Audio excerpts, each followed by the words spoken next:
మతాల పేరుతో మానవ జాతిని విడదీసిండ్రు,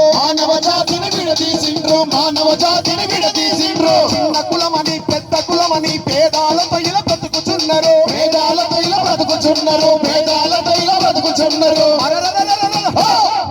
మానవులంతా సమానమంటూ యేసు చెప్పినాడో నాయన, మానవులందరూ సమానమంటూ యేసు చెప్పినాడో నాయన, దారిన పోయే గోరన్నో మా పాటలు వినిపో మాయన్న,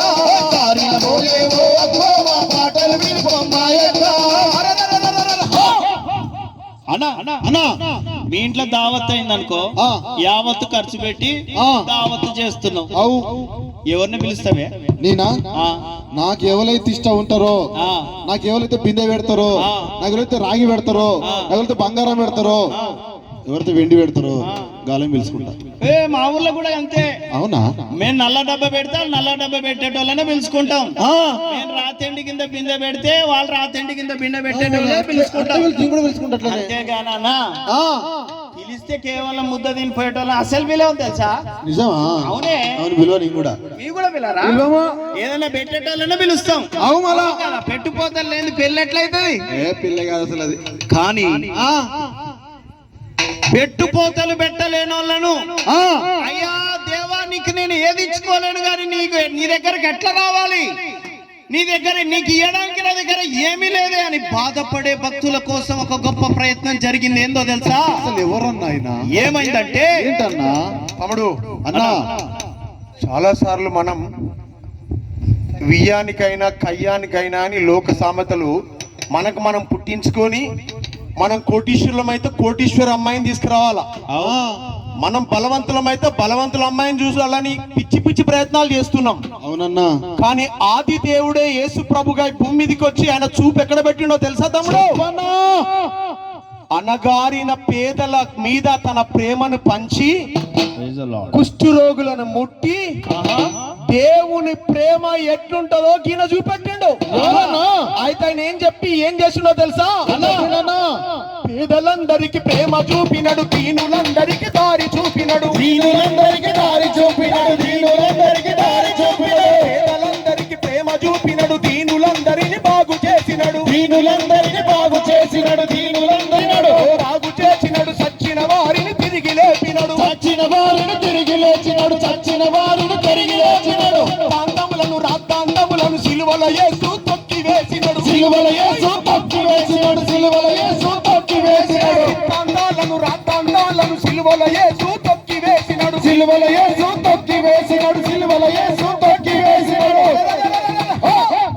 పాపుల కోసం మరణించి తన ప్రాణమిచ్చినాడో నాయన, పాపుల కోసం మరణించి తన ప్రాణమిచ్చినాడో నాయన, దారిన పోయే ఓరన్నో మా పాటలు వినిపో మాయన్న,